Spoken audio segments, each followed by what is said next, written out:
Let me start So, first. sure, ma'am, So, sure. Good So, evening, good evening, everyone. yes, In today's session, Renu Gupta will be moderating our second session of this GST learning series. So I would request Renu to start the program. thank you, ma'am. Thank you so much. Good evening, everyone. I, CA Renu Gupta, welcome all the participants, our secretary, CA Asha Sharma ji, and our speaker of the day, CA Pinky Agarwal ji. A warm welcome to all of you. GWCAA Unnati Manch platform is for professional knowledge and upgradation. And in this continuation, we are now conducting this 7 days learning series in GST. Today's topic is return filing and record maintenance under GST, which will be deliberated by CA Pinky Agarwal ji.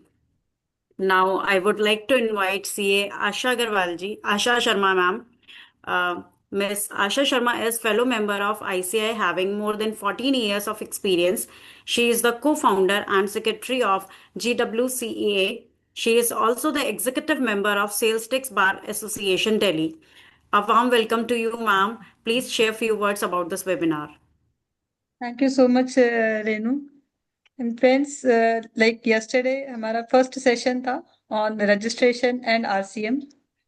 तो कल जो हमारे faculty थे CA तरुण अरोड़ा जी, उन्होंने भी हमारी बात से एग्री किया कि जैसे जीएसटी में लिटिगेशंस अब स्टार्ट होने वाली हैं ट्रिब्यूनल लेवल पे भी। अभी तक तो हो रही थी बट उतनी ज्यादा नहीं थी क्योंकि नोटिसेस आ रहे हैं, किया ऑर्डर आ गए।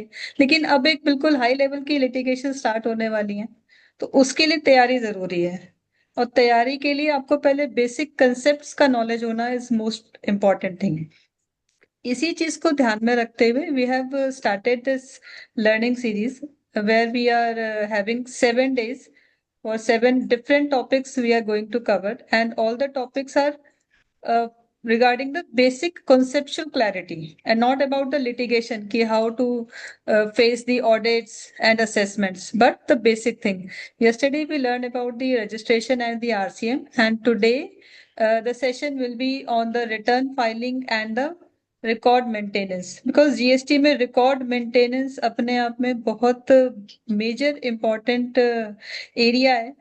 और ये एक ऐसा एरिया भी है जहाँ पे बहुत ज्यादा मिस्टेक्स हो जाती हैं या स्किप हो जाती हैं अननोइंगली, आप जानते नहीं हो कि ये चीज आपको करनी थी। तो विद दिस मोटिव हमारा ये आज का सेकेंड सेशन है, एंड आई होप कि आप लोगों को ये सीरीज पसंद आएगी and you will definitely get a good learning from this.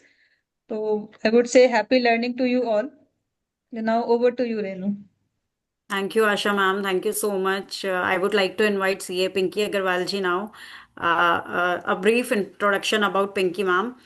Ms. Pinky Agarwal is a chartered accountant by profession and a GST practitioner by passion with more than 13 years of professional experience and 17 years of exposure to real estate and diverse industries. She has been actively involved in GST implementation, audits, departmental representations, and litigation support for a wide range of businesses. She has handled practical issues related to input tax credit, refunds, reconciliations, anti-profiteering matters, and GST assessments, helping businesses strengthen compliance and minimize risk. A warm welcome to you, Pinky ma'am. The stage is yours. You may proceed with your deliberation and wise words of wisdom. Welcome, ma'am. Just a small interruption, Pinky ji. I just want to let everyone knows that Pinky Agarwal is also member of Gurgaon Women Chartered Accountant Association. Renu is also member. Yes. So, this is the objective of our GWCA कि सभी को साथ लेके चलना है और जितना professionally हम डेवलप कर सकें, एक दूसरे को साथ मिलके कोलैबोरेट करके वर्क कर सकें। तो this is the main agenda, one of the agenda I will say. तो just wanted to let you know कि हमारे मेंबर्स ही हैं। This organization is being managed by the women CA members only, and of course the learning is open to all whether male और female, anyone can learn. Okay Pinki, now over to you. Thank you, Renu. Thank you, Asha. Good evening, everyone. Good evening, ma'am. My screen is visible or not? It's visible, ma'am.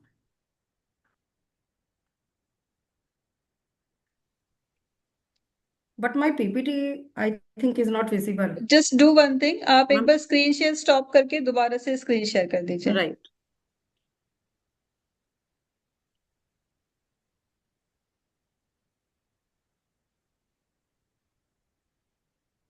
Any questions related to the topic can be posted in the chat box, and at the end of the session, all queries will be taken up. Is my screen visible? Yes, Yes, it's ma'am. visible. Very much. Yes. Just make it in slideshow mode. Yeah. Thank you everyone for giving me a chance as a speaker. Today topic is the GST return filing and record maintenance. Renu has given me my introduction, and I am chartered accountant by profession and by passion, GST practitioner.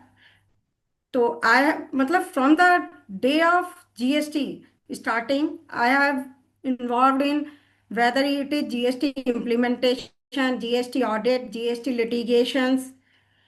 In every profile, I have done more than 30 audits I have completed. Departmental audit निकालता है बड़ी बड़ी companies का, जिसमें मिसमैचेस आते हैं. वो हम लिटिगेशंस में समझेंगे किस बेस पर जीएसटी ऑडिट निकलते हैं कंपनीज के. उस बेस पर मैंने मोर देन 30 ऑडिट्स डिपार्टमेंट की साइड से मैंने किए हुए हैं.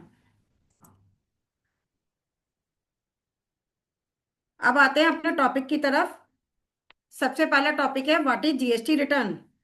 तो जीएसटी रिटर्न को समझने से पहले कल आपने जैसे जीएसटी की बेसिक नॉलेज ली थी कि जीएसटी का रजिस्ट्रेशन कब कराना है, जीएसटी में जीएसटी होता क्या है. जीएसटी में रिटर्न में करने से पहले जीएसटी की आउटपुट लायबिलिटी क्या होती है उसको मैं थोड़ा सा शॉर्टकट वे में बताऊंगी. मोटे तौर पर जीएसटी की आउटपुट लायबिलिटी होती है जो भी हम बिल लेस करते हैं उस पर कस्टमर से जो भी टैक्स चार्ज किया जाता है या कलेक्ट किया जाता है वो आउटपुट टैक्स लायबिलिटी होती है. और ITC input tax liability, ITC जो भी हम सर्विस देते हैं लेते हैं या प्रोडक्ट हमने खरीदा है उस जो भी इनपुट हमें मिलता है वो टीसी होता है. अब दो टर्म हमें पता है, आउटपुट जीएसटी और इनपुट जीएसटी. अब पूरा जीएसटी रिटर्न्स का पूरा सारा खेल इसी से ही चलेगा. हम सभी जगह ये जीएसटी, आउटपुट टैक्स और इनपुट टैक्स दोनों को ही कवर करेंगे. GST return is a document that is filed electronically by the tax payer, जिसके थ्रू जो टैक्स अथॉरिटी होती है वो हमारा टैक्स कलेक्ट करती है. एक रिटर्न एक गवर्नमेंट के पास माध्यम है जिसके थ्रू जीएसटी कलेक्ट किया जाता है. किसमें हमारी पूरी समरीज आती है, कितना हमने आउटपुट सेल किया है, कितना इनपुट आया है, उस पर जो सेल किया है उस पर कितना टैक्स चार्ज किया है और कितना जो परचेज किया है उस पर कितना इनपुट टैक्स रिसीव हुआ है. इन सब के कॉम्बिनेशन के थ्रू गवर्नमेंट को पता लगता है कि कितना रेवेन्यू हमसे कलेक्ट किया जाना है. तो it is a document electronically filed by the tax payer. अब जीएसटी रिटर्न्स काफी तरह की होती हैं, जीएसटीआर 1, जीएसटीआर 3B. इसमें हम सभी रिटर्न्स को देखेंगे कि किस तरह से क्या क्या रिटर्न्स होती हैं, कौन से टैक्स पेयर को कौन सी रिटर्न फाइल करनी होती हैं और कब कब इनकी ड्यू डेट होती हैं. तो जीएसटी रिटर्न मैंडेटरी है फाइल करनी. चाहे आपने जीएसटी रजिस्ट्रेशन, बहुत लोगों का कंसर्न होता है मैडम जीएसटी रजिस्ट्रेशन तो हमने ले लिया लेकिन हमारी अभी कोई भी की इनवॉइस नहीं काटी है, हमने कोई भी सेल की है. तो इसमें जस्ट डीएस की रिटर्न नील की होती है तभी हमें फाइल नहीं करनी होती नील में, लेकिन जीएसटी रिटर्न्स में we have to file the nil return also. Income tax की तरह इसमें भी अब देखते हैं कि who should file GST return. GST return will be filed whether it is individual, partnership firm, HUF, LLP, local authority trust, cooperative society, EOP, BOI. If you are engaged in trade or commerce, then you have to also file the GST returns.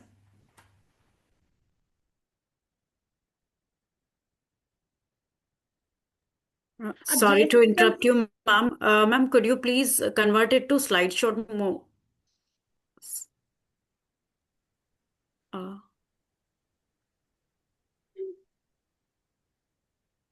from bus. Thank you, ma'am. It's very much more visible. Thank you.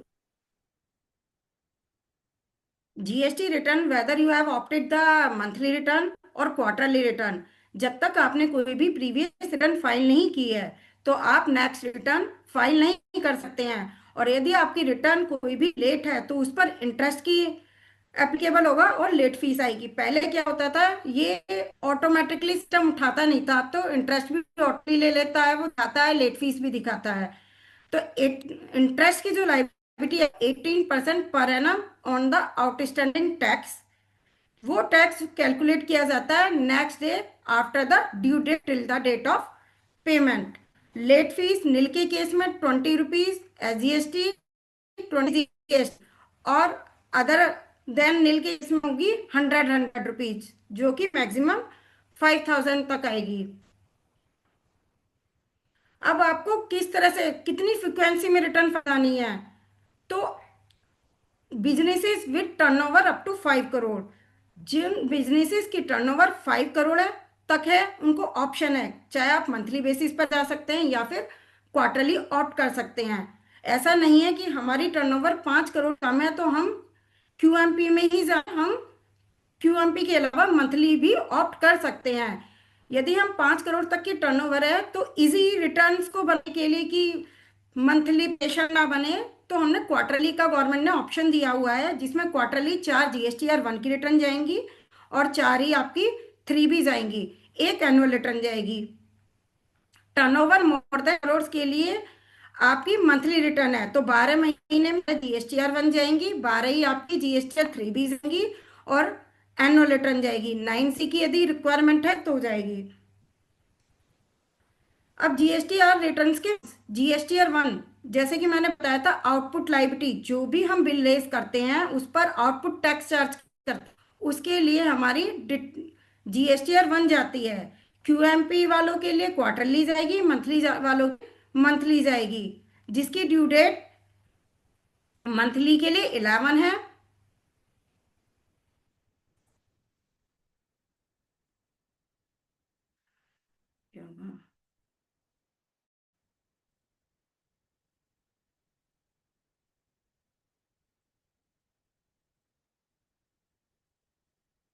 my my screen is visible? Yes, ma'am. Not to me. Visible, ma'am. We are on the slide. This GST return forms with due date.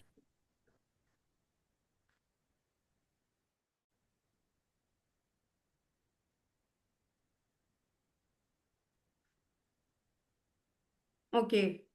GSTR 4 GSTR 4 returns is for annual return for composition taxpayer।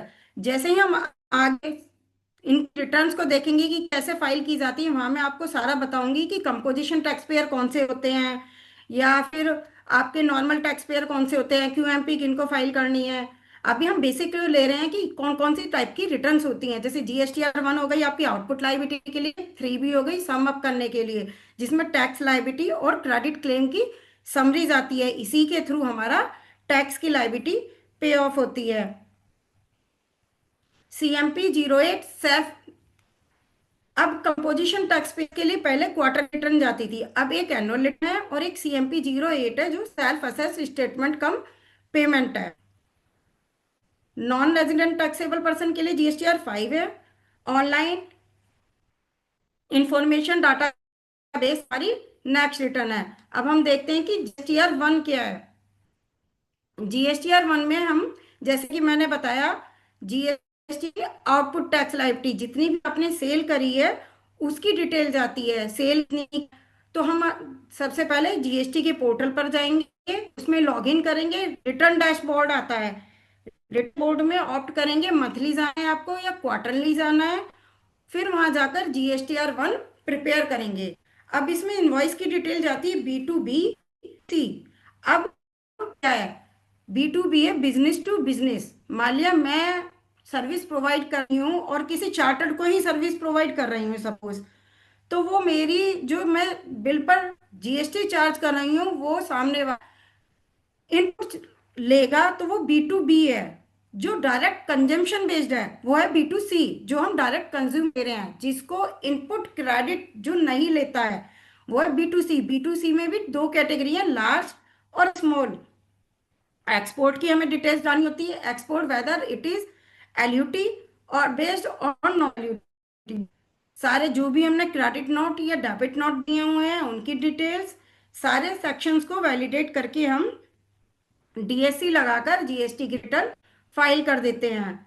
GSTR 1 की return file करते समय सबसे main error आते हैं कभी कभी कि mismatch हो गए इनवॉइस या कुछ आ गए।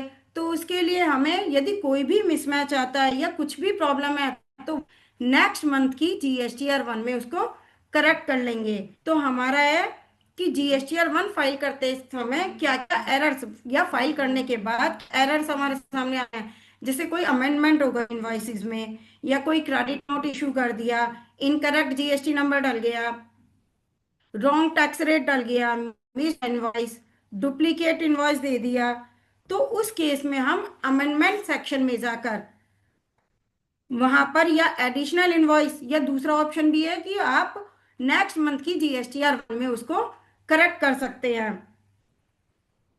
यदि आप ई इनवॉइसिंग के थ्रू जीएसटीआर 1 फाइल कर रहे हैं तो उसमें आपका सारा डाटा ऑटो पॉपुलेट हो जाता है, जो कि एक इजी मोड है। अब आते हैं 3B। इसको टैक्स पेमेंट रिटर्न भी कहा जाता है। जीएसटीआर 3B में आपका 1 की डिटेल, जो भी आपने सेल करी है, सेल लायबिलिटी आई है, इनपुट जो भी आपने परचेज किया है, वेदर इट सर्विसेज, उस पर जो भी आपका इनपुट रिसीव हुआ है, उन दोनों को एडजस्ट बाद जो भी लायबिलिटी निकल कर आती है वो हमें 3B पे करनी होती है। तो हम जीएसटीआर 3B में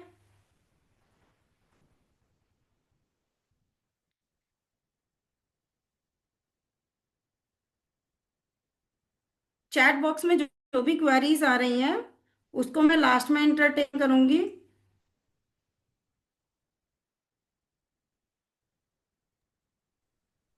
I will note it down. GSTR 3B में एक शीट ओपन होकर आती है जिसमें आता है कि whether you are nil returns के लिए मैं बताऊंगी इजी तरीके से कैसे नील रिटर्न फाइल करना है। अभी हम जो नील रिटर्न नहीं है उनके बारे में बात कर। नील रिटर्न ये आपके पास पॉपअप आएगा जिसमें आपको सारे ऑप्शंस ऑप्ट करने होते हैं। नील रिटर्न यस है तो आप शॉर्टकट वे में जाइएगा, नील रिटर्न नहीं है तो नो कर देंगे। रिवर्स चार्ज है, लायबिलिटी आ रही है तो वो यस कर देंगे। जो भी आपके क्राइटेरिया है उनको यस और नो में आप कंप्लीट करेंगे। फिर उसके बाद जीएसटीआर 3B में जीएसटीआर 1 जो कि आपने पहले फाइल की हुई है, जिसमें आपने सेल्स वैल्यू और लायबिलिटी को डिस्क्लोज किया हुआ है, आपकी ऑटो पॉपुलेट होकर भी आएगी। और जो आईटीसी आपका 2B में रिफ्लेक्ट है वो भी आएगा, उसको चेक कीजिएगा यदि वो आपकी मैच करता है। अब यहाँ पर बहुत लोगों का क्वेश्चन आता है, मैडम 2B क्या होता है और 2A क्या होता है। 2A चेंज होता रहता है। मान लिया आपने जीएसटीआर 1 किसी ने फाइल करी, बंदे ने जीएसटीआर 1 फाइल करी, जीएसटीआर 1 फाइल करने के बाद उसने चेंज किया तो 2A आपकी चेंज हो जाती है।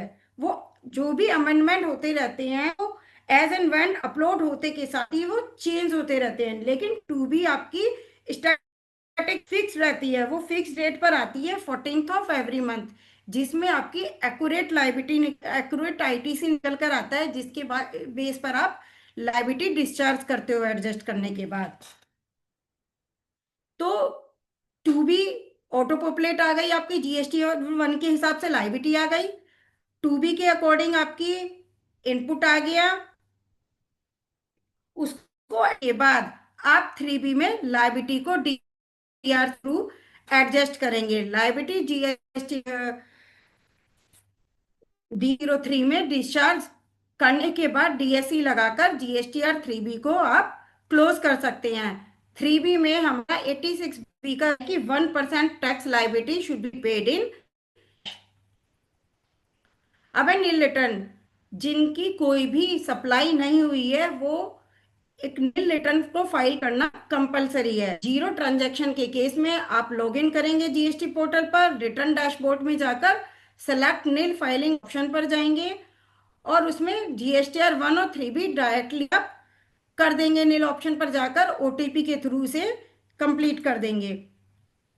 अब आता है 1 और 3 बी आता है हमारी एनुअल रिटर्न, जीएसटीआर 9 जिसे बोलते हैं वो है एनुअल रिटर्न। इसमें पूरे साल का महीने में या आपने क्वार्टरली भरी है उन भी आपने जीएसटी आउटपुट लायबिलिटी डिस्क्लोज है या फिर उस पर जो भी सेल डिस्क्लोज करी है उसकी समरीज आती है कि सीजीएसटी कितना है, एसजीएसटी उस पर कितना है, आईजीएसटी कितना है, सारी समरी एचएसएन कोड क्या क्या है, पूरी समरी मिलाकर जीएसटीआर 9 में जाती है जिसमें जीएसटीआर 1 12 मंथ की वैलिडेटेड डिटेल्स होती है, चाहे वो जीएसटीआर 1 की डिटेल हो, चाहे वो जीएसटीआर 2A की डिटेल्स हो या जीएसटीआर 2B की डिटेल्स हो या जीएसटीआर 3, मतलब कंसोलिडेटेड समरी को निकलने के बाद जीएसटीआर 3B में देखिएगा जीएसटी डिस्चार्ज करते समय 2B में जो भी आईटीसी आपकी रिफ्लेक्ट होती है, इसका मतलब ये नहीं है कि पूरी 2B की में जो भी आईटीसी है वो आपकी है। उसमें आप दो आईटीसी, जो भी आपको आईटीसी कराएंगे उसमें आएगा एलिजिबल आईटीसी, इनएलिजिबल आईटीसी। तो अदर स्टेट की आईटीसी है या फिर आपकी 17(5) की। अब 17(5) में क्या होता है कि जो हमारे बिजनेस से रिलेटेड खर्चे नहीं होते हैं उनकी आईटीसी को डिसअलाउ कर दिया जाता है या आप ही इनएलिजिबल में डाल देंगे, वो आईटीसी होती है। 42-43 की आईटीसी होती है। मतलब मेरे बिजनेस में सब तरह की सर्विस दी जा रही हैं, जीरो रेटेड भी, नील रेटेड भी और टैक्सेबल सप्लाई भी। तो उस केस में क्या होता है 42-43 के अंदर हमें उन सर्विसेज से रिलेटेड या उन सप्लाई से रिलेटेड आईटीसी को निकालना, अलग निकालना होता है, उनका क्रेडिट नहीं मिलता है। तो उसको हटाकर क्रेडिट लेकर ही अपनी लायबिलिटी डिस्चार्ज करनी होती है। तो बहुत सी ऑर्गेनाइजेशन क्या करती हैं कि जीएसटीआर पहले ये एक्सरसाइज नहीं करती हैं, लेकिन जीएसटीआर 9 को करते समय ये सारी एक्सरसाइज की जाती हैं। अदर स्टेट की लायबिलिटी हटा ली जाती है क्योंकि उसका क्रेडिट नहीं मिलता है। कैंसिल्ड सप्लायर हो गए या फिर जिन्होंने 1 जीएसटीआर भी नहीं फाइल की है, ऐसे सप्लायर हो गए। यदि आपके यहाँ कंपोजिट सप्लाई जी अभी जैसे मैंने बताया 42-43 के अंदर सप्लाई आ रही है तो उसके अंदर उसका रेशियो निकाल लिया जाता है, उस पर हम लायबिलिटी डिस्चार्ज करते हैं। अब जीएसटीआर 9 की एप्लीकेबिलिटी किन किन टैक्स पेयर के पास आती है? All GST registered tax payer must file there GSTR 9। अब इसमें भी नेगेटिव लिस्ट है, कौन कौन नहीं फाइल करेगा। Tax payer opting composition scheme, they must file GSTR 9A। इसमें भी फॉर्म्स हैं बहुत सारे, इनमें भी 9A, 9B, 9C। तो आज हम डिटेल में जो जीएसटीआर 9 और 9C को ही समझेंगे। Casual taxable person GSTR 9 file नहीं करेंगे, इनपुट सर्विस डिस्ट्रीब्यूटर फाइल नहीं करेंगे, non resident taxable person file नहीं करेंगे, persons paying TDS under section 51, मतलब जीएसटी के अंदर जो भी टीडीएस है या टीसीएस कलेक्ट करते हैं। टीसीएस कौन कलेक्ट करते हैं? जो ई कॉमर्स वाली इंडस्ट्री होती है जैसे अमेजन, फ्लिपकार्ट, ये सब 9 के अंदर नहीं आते। पहले क्या होता था, जीएसटीआर की एनुअल रिटर्न जिनकी टर्नओवर 2 करोड़ रुपए से कम थी वो मैंडेटरी नहीं थे, उनको ऑप्शनल दे रखा था, आप जा भी सकते हैं। लेकिन अब ये कर दिया जीएसटीआर जिनकी एनुअल रिटर्न 2 करोड़ से ज्यादा है उनको जीएसटी की एनुअल रिटर्न फाइल करना मैंडेटरी ऑप्शन में दे दिया है और उनको एग्जाम्प्ट ही कर दिया है 2 करोड़ तक की टर्नओवर के लिए। जीएसटीआर 9C की एप्लीकेबिलिटी कहाँ आती है? If your pan India turnover exceed 5 crore तो आपको जीएसटीआर 9C। पहले क्या होता था, चार्टर्ड अकाउंटेंट की सर्टिफिकेशन होती थी, अब ये मैंडेटरी सेल्फ सर्टिफाइड रिकंसिलिएशन इसमें कर दिया है। इसमें चार्टर्ड अकाउंटेंट के सर्टिफिकेशन की नीड नहीं होती है। इसमें क्या होता है 9C में आपका डाटा जो भी 9 में आपने रिफ्लेक्ट किया है और जो भी फाइनेंशियल स्टेटमेंट में आपने रिपोर्ट किया है उसको, उसकी समरीज आती है। यदि कहीं भी मोड चेंज है, मान लिया मेरा जैसे रियल इस्टेट इंडस्ट्री है, रियल इस्टेट इंडस्ट्री में रेवेन्यू रिकॉग्निशन का मोड चेंज है, तो उसमें टर्नओवर जीएसटी के टर्नओवर से मैच नहीं करती, तो उसमें हमें रिकंसिलेशन बनाकर दिया जाता है ड्यूटी रेवेन्यू रिकॉग्निशन इतना डिफरेंस है, या कहीं भी वो डिफरेंस को जस्टिफाई किया जाता है ताकि इन फ्यूचर नोटिस ना आए। जैसा कि आशा ने बताया था कि बहुत सारे नोटिस आज की डेट में आ रहे हैं, जीएसटी ऑडिट कंडक्ट हो रहे हैं, वो जीएसटी ऑडिट मिसमैच की वजह से ज्यादा आ रहे हैं। हमारे 1 और 3B में मिसमैच है, GSTR 9 में मिसमैच है, GSTR 9 9C में मिसमैच है। तो GSTR 9 9C को भरते समय सारी चीजों, हमें जो भी रिकंसिलेशन है उस रिकंसिलेशन में आप जस्टिफाई कर देंगे तो नोटिस के चांस कम हो जाएंगे। अब एनुअल टर्नओवर को कैसे चेक किया जाएगा कि एनुअल टर्नओवर, जैसे मैंने आपकी बताया था 9C 5 करोड़ और 9 आपकी 2 करोड़, तो उस टर्नओवर में क्या क्या इंक्लूड किया जाना है, क्या क्या एक्सक्लूड किया जाना है, उसके लिए एग्रीगेट टर्नओवर की डेफिनेशन जीएसटी में दी हुई है। Aggregate turnover is the sum of all taxable and non taxable supply. इसमें आपका एग्जाम्प्ट सप्लाई भी कवर होगा, एक्सपोर्ट भी होगा, वेदर वो एलयूटी के बेस पर आपने एक्सपोर्ट किया है या टैक्स पे करके एक्सपोर्ट किया है। सप्लाई, अब आपने कल ये टर्म समझ ही ली होगी कि इंट्रास्टेट सप्लाई क्या होती है, इंट्रास्टेट सप्लाई क्या होती है, फिर भी मैं आज दोबारा डिफाइन कर देती हूँ। जैसे मान लिया हम गुड़गांव में बैठे हैं, हरियाणा स्टेट में बैठे हैं, तो हरियाणा यदि हम एक ही स्टेट में सप्लाई कर रहे हैं वो है इंट्रा स्टेट। मैं हरियाणा से दिल्ली में कर रही हूँ वो इंट्रा स्टेट, इंटर स्टेट हो जाएगी सप्लाई। तो इसमें आपकी एक्सपोर्ट भी कवर होगी, एग्जाम्प्ट सप्लाई भी कवर होगी, इंटर स्टेट सप्लाई भी कवर होगी, और all India based pan basis पर ये इंक्लूड होगी। अब हमने इसमें इंक्लूजन टाइप में अलग अलग करके भी डिफाइन कर दिया है, taxable supplies whether within the state और whether it is interstate. Exempt supply, exempt supply में आपकी सारी सप्लाई आ गई, related supply, zero rated supply, non GST supply.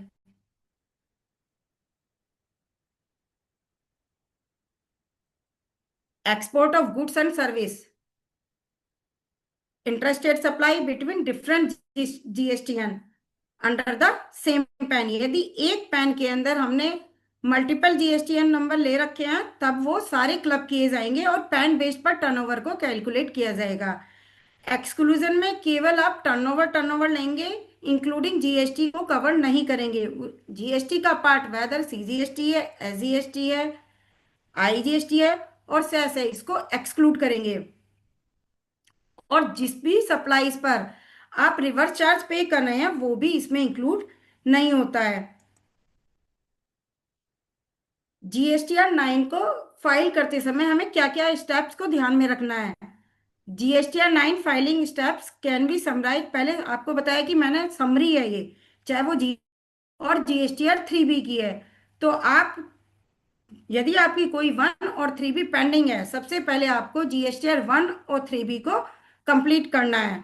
अब जैसे फाइनेंशियल ईयर 24-25 की 31 दिसंबर की लास्ट डेट है GSTR 9 को फाइल करने की, तो जिसकी भी GSTR 1 और 3B पेंडिंग है वो अपनी 1 और 3B को भर लें।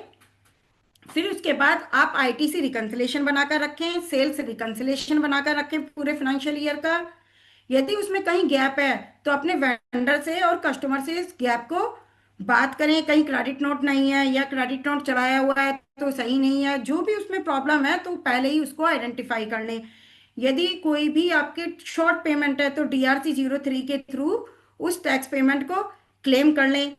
आईटीसी यदि आपने एक्स्ट्रा क्लेम कर रखा है तो उस आईटीसी को रिवर्स कर लें। मैंने आपको बताया था कौन कौन सा आईटीसी रिवर्स करना है। मैंने बताया 16 का करना है, 42-43 का करना है, 17-5 का करना है। 17-5 मीन्स जो आपके बिजनेस से रिलेटेड नहीं है, 42-43 मीन्स आप मल्टीपल टाइप की सर्विस दे रहे हो, जीरो रेटेड भी दे रहे हो, एग्जाम्प्ट भी दे रहे हो, टैक्सेबल भी दे रहे हो, तो आप टैक्सेबल वाला ही आईटीसी क्लेम कर सकते हैं। तो उन सब आईटीसी को GSTR 9 फाइल करते समय ध्यान रखा जाता है कि हमने एक्सेस क्लेम तो नहीं किया है। यदि हमने एक्सेस क्लेम किया है तो गवर्नमेंट उस पर, डिपार्टमेंट उससे इंटरेस्ट की डिमांड करता है, तो हमें वो एक्सेस पर इंटरेस्ट पे करना होता है। रिवर्स तो करना ही करना है, लेकिन इंटरेस्ट भी पे करना पड़ता है। तो हम जीएसटीआर 9 में फाइल करते समय यदि हमसे कोई किसी पीरियड में भी एक्सेस क्लेम कर लिया है हमने गलती से, तो यहाँ हम करेक्ट कर लेते हैं। फिर जीएसटी पोर्टल पर जाकर आप जीएसटीआर 9 को फाइल कर दें। जीएसटीआर 9 में इस तरह से 6 पार्ट्स और 19 सेक्शंस में ये टैब आती है। सबसे पहले आता है पार्ट 1 में बेसिक इंफॉर्मेशन। बेसिक इंफॉर्मेशन में टैक्स पेयर का नाम हो गया, टैक्स पेयर की जीएसटी, जीएसटीएन हो गई, टैक्स पेयर की पूरी डिटेल्स जाती हैं। फिर आता है आउटवर्ड सप्लाई। आउटवर्ड सप्लाई में आपकी आपकी मेन मतलब inter state supply, B to B कौन सी है, बी टू सी कौन सी है, बी टू सी में भी स्मॉल कौन सी है, लार्ज कौन सी है, एक्सपोर्ट सप्लाई कौन सी है, एसईजेड को सप्लाई आपने यदि की हुई है तो क्या की हुई है, रिवर्स चार्ज किस पर पे किया हुआ है। सेम आईटीसी में आता है, टोटल आईटीसी कितनी है, आईटीसी आपने क्लेम कितनी की है, रिवर्स कितनी की है, 42 43 का रिवर्सल कितना किया है, 17 5 का रिवर्सल कितना किया है, तो वो सारा यहाँ मेंशन होता है। टैक्स पेड, आपने कैश में टैक्स पे कितना किया है, आईटीसी के थ्रू कितना टैक्स पे किया है।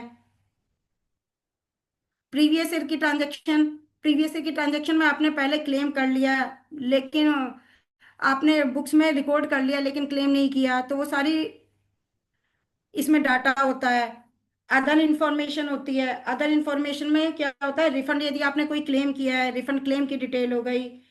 रिफंड यदि आपका कोई पेंडिंग है तो रिफंड पेंडिंग की डिटेल्स है। रिफंड सैंक्शन है आपका गवर्नमेंट की तरफ से, वो सैंक्शन की डिटेल। कोई डिमांड पेंडिंग है तो उसकी डिटेल। टोटल टैक्स कितना पे किया हुआ है उसकी डिटेल्स। तो सारी आपकी डिटेल्स इस जीएसटीआर 9 के थ्रू जाती हैं।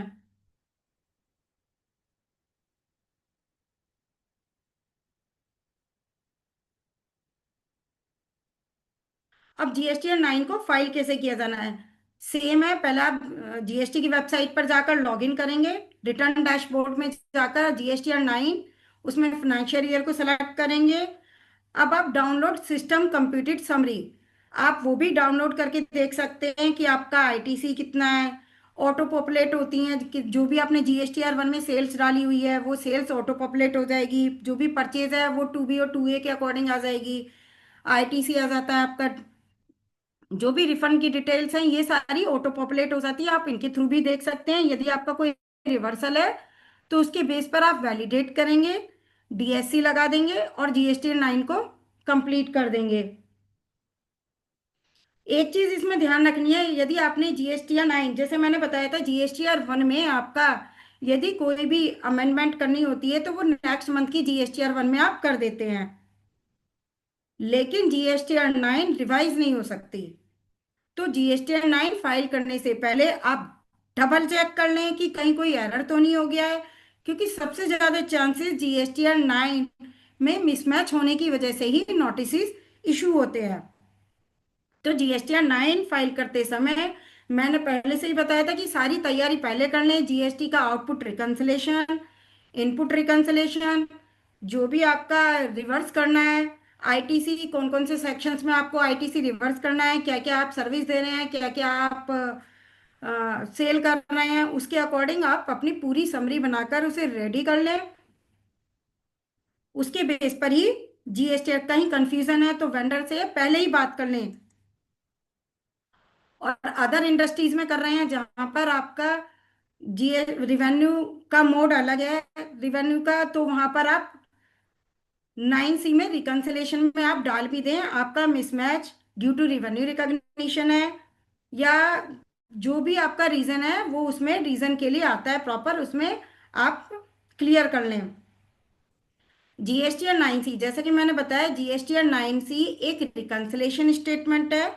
इसमें आपने जो भी जीएसटीआर 9 में डाटा भरा है और जो भी आपके फिनेंशियल स्टेटमेंट बोलते हैं, आप 31 मार्च के फिनेंशियल स्टेटमेंट बनाते हैं ना, बैलेंस शीट जिसे बोलते हैं, आप बैलेंस शीट बनाते हैं। बैलेंस शीट में आप रेवेन्यू रिकॉग्निशन दिखाते हैं, जीएसटी भी आप दिखाते हैं कि कितनी लायबिलिटी है, जीएसटी लायबिलिटी में शो करते हैं। इनपुट आप आईटीसी में दिखाते हैं।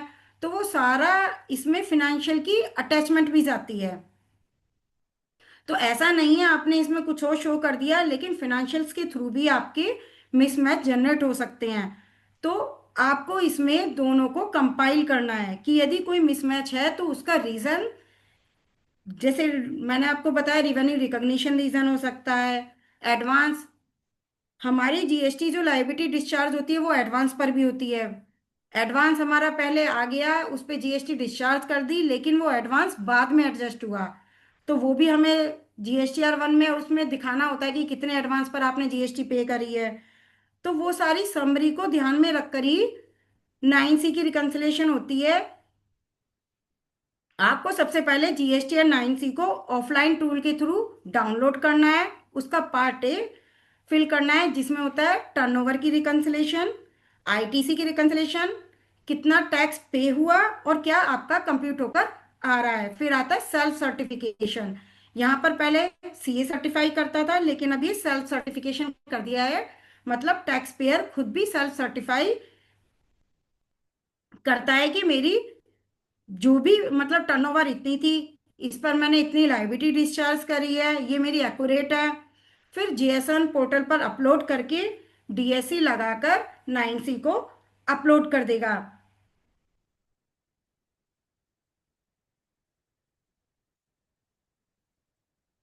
अब मैं थोड़ी छोटी सी समरी है कि 9 और 9C में क्या डिफरेंस है। 9 की मैंडेटरी आती है 2 करोड़ से, जिनकी टर्नओवर, टर्नओवर को मैंने डिफाइन पहले ही कर दिया है। तो टर्नओवर 2 करोड़ से ज्यादा है, उनकी एलिजिबिलिटी 9 के लिए आएगी। 5 करोड़ से ज्यादा है, 9C के लिए आएगी। सेल्फ सर्टिफिकेशन है, इसमें कंसोलिडेट होता है 9 में आपकी सप्लाईज क्या है, आउटपुट लाइबिलिटी क्या है, आईटीसी क्या है, टैक्स क्या है, जो कि आपकी मंथली रिटर्न से कंसोलिडेट होकर आता है। 9C में आपका 9 में जो भी आपने फिल किया है और आपकी ऑडिटेड बुक्स क्या कहती हैं, उनका रिकंसलेशन जाता है। की टेबल्स हम पहले ही डिस्कस कर चुके हैं। Outward liability, ITC, tax payable 9 में जाता है, और 9C में आपका टर्नओवर क्या है, टैक्स क्या है, आईटीसी कितना है, एक्सपेंस की डिटेल्स, लायबिलिटी जाती है। सर्टिफिकेशन सेल्फ है, नो सीए सर्टिफिकेट रिक्वायर्ड। 9 की ड्यू डेट है 31 दिसंबर। 9C बस 9 के बाद आती है, तो इसकी भी ड्यू डेट 31 दिसंबर ही होती है। लेकिन 9 ऐसा नहीं है, 9 के बाद ही 9C फाइल होती है। 9C आप पहले फाइल नहीं कर सकते, 9 के बाद ही 9C आपकी फाइल होगी। जैसा मैंने पहले बताया था कि कंपोजिशन टैक्स पेयर्स, कंपोजिशन वाले भी जीएसटी की रिटर्न फाइल करेंगे। अब हमें देखना है कि कौन आपके कंपोजिशन स्कीम में ऑप्ट कर सकता है। इसकी रिटर्न्स को समझने से पहले हमें समझना पड़ेगा कि कौन कंपोजिशन स्कीम को ऑप्ट कर सकता है। तो टैक्स पेयर जिनकी टर्नओवर 1.5 करोड़ से कम है, वो कंपोजिशन स्कीम में जा सकते हैं। लेकिन मैंने अभी बताया कंपोजिशन स्कीम में जाना मैंडेटरी नहीं है, आप मंथली भी ऑप्ट कर सकते हैं, कंपोजिशन में भी जा सकते हैं। कंपोजिशन में पहले क्या होता था, सर्विसेज को नहीं था, अब क्या है, composition dealer can also supply services to an extent of 10% of turnover और 5 lakh whichever is higher. ये एक अमेंडमेंट आई थी 2018 में, जिसमें इन्होंने सप्लाई को भी कवर कर दिया। जो सप्लाई आपकी टोटल टर्नओवर का 10% और 5 lakh whichever is higher, यदि इससे ऊपर आपकी जाती है तो आपको मंथली में ही जाना होता है। कौन कौन आपकी कंपोजिशन स्कीम में नहीं जा सकते, इवन उनकी टर्नओवर 1.5 करोड़ से कम है फिर भी वो कंपोजिशन स्कीम में नहीं जा सकते, जैसे कि आइसक्रीम मैन्युफैक्चरर हो गए, पान मसाला, टबैको, कोई भी इंटर स्टेट सप्लाई और एग्जम्प्टेड सप्लाई। मान लिया आप एक्सपोर्ट कर रहे हैं या inter, I am not allowing multiple person to share screen. तो इसमें इंटरस्टेट, यदि किसी को इंटरस्टेट सप्लाई करनी है या एग्जाम सप्लाई करनी है तो वो कंपोजिशन स्कीम में आपके नहीं जा सकते। या ई कॉमर्स ऑपरेटर है, ऑनलाइन बिजनेस करना है तो कंपोजिशन स्कीम में नहीं जा सकते। टाइम टू टाइम गवर्नमेंट भी रिकमेंडेशन निकालती रहती है इसके रिगार्डिंग, अब कंडीशंस क्या क्या हैं कंपोजिशन स्कीम में जाने के लिए? जो भी कंपोजिशन स्कीम में जाएगा वो आईटीसी क्लेम नहीं कर सकता। No input tax credit can be claimed by a dealer opting for composition scheme. Alcohol, मान लिया कोई अदर इंडस्ट्री वाला है, वो अल्कोहल नहीं करेगा, लेकिन फिर भी टर्म्स दी हुई है कि dealer can not supply goods not taxable under GST such as alcohol. अब इसमें क्या होता है कि हम टैक्सेबल जो भी कंपोजिशन स्कीम में जाता है वो सप्लाई जो भी बिल भी इवन देगा, वो बिल भी टैक्सेबल आप देते हो, जैसे हम देते हैं टैक्सेबल सप्लाई। तो ये इसकी कंपोजिशन में क्या होता है, वो खुद जेब से पे करना होता है। इसमें आईटीसी क्रेडिट नहीं पे करना होता, क्लेम नहीं करना होता, और ना ही हम कलेक्ट करते हैं जीएसटी। यदि डिफरेंट डिफरेंट सेगमेंट है आपके टैक्सेबल पर्सन के, जैसे टेक्सटाइल का भी काम कर रहा है, इलेक्ट्रॉनिक एसेसरीज का भी काम कर रहा है, ग्रोसरी का भी कर रहा है, तो सारे ये कलेक्टिवली आपको ऑप्ट करना होता है। ऐसा नहीं है किसी में आपने मंथली ले लिया, किसी में कंपोजिशन ले लिया, और उसको अपनी इनवॉइस के ऊपर कंपोजिशन टैक्सेबल पर्सन वर्ड लिखना होता है, चाहे वो नोटिस है या आपके साइन बोर्ड है। उसे कंपोजिशन टैक्सेबल पर्सन हर एक बिल पर मेंशन करना होता है, और उसका जो बिल होता है वो टैक्स इनवॉइस ना होकर बिल ऑफ सप्लाई होता है। अब आता है कि क्या कंपोजिशन डीलर बिल रेज कर सकते हैं? कंपोजिशन डीलर, जैसे मैंने आपको बताया है कि वो टैक्स इनवॉइस इशू नहीं करता, वो बिल ऑफ सप्लाई इशू करता है। वो टॉप पर टैक्स इनवॉइस नहीं लिखेगा, जो भी कंपोजिशन डीलर होगा उसके बिल इनवॉइस के ऊपर टॉप पर बिल ऑफ सप्लाई वर्ड लिखा होगा, क्योंकि वो कस्टमर से टैक्स चार्ज नहीं कर सकता, ना ही वो आईटीसी क्रेडिट लेने के लिए एलिजिबल है। वो अपनी पॉकेट से टैक्स पे करेगा। तो इसमें भी टैक्स स्लैब रेट हैं, जैसे 0.5% है, रेस्टोरेंट के लिए 2.5% है। तो बाकी के लिए उन्होंने अलग अलग दिए हुए हैं। ये लोएस्ट टैक्स रेट होते हैं। उसको हर जगह कंपोजिशन टैक्सेबल पर्सन लिखना होता है डीलर को, कि मैं कंपोजिशन टैक्सेबल पर्सन हूँ। अब इसके लिए जो रिटर्न होती है वो होती है CMP 08, composition quarterly return. Composition quarterly return, अब कहेंगे कंपोजिशन के लिए कैसे फाइल करना है, वो आप CMP 02 में भी जाकर आप कंपोजिशन के लिए अप्लाई कर सकते हैं। कंपोजिशन में आपका क्वार्टरली पेमेंट होती है। CMP 08 में आप जैसे ही जीएसटी की साइट पर जाकर लॉगिन करेंगे, रिटर्न डैशबोर्ड में जाकर CMP 08 लेंगे, उसमें टर्नओवर, फिर टर्नओवर डाल देंगे, वो आपका ऑटो कैलकुलेट कर देगा टैक्स। लायबिलिटी आपको मैंने जैसा कि बताया आईटीसी इसमें नहीं मिलता है, तो लायबिलिटी पॉकेट से ही पे करनी होती है, लायबिलिटी पे करेंगे और डीएससी लगाकर रिटर्न फाइल कर देंगे। अभी तक CMP 08 में लेट फीस नहीं है, केवल इंटरेस्ट चार्ज किया जाता है। कंपोजिशन स्कीम वालों के लिए कंपोजिशन की एनुअल रिटर्न जाती है। जैसे आपको बताया मैंने GSTR 9 जाती है, ऐसे ही GSTR 4 कंपोजिशन वालों के लिए जाती है, जिसमें पोर्टल पर लॉगिन करके रिटर्न डैशबोर्ड में जाकर आपको GSTR 4 पर जाना है।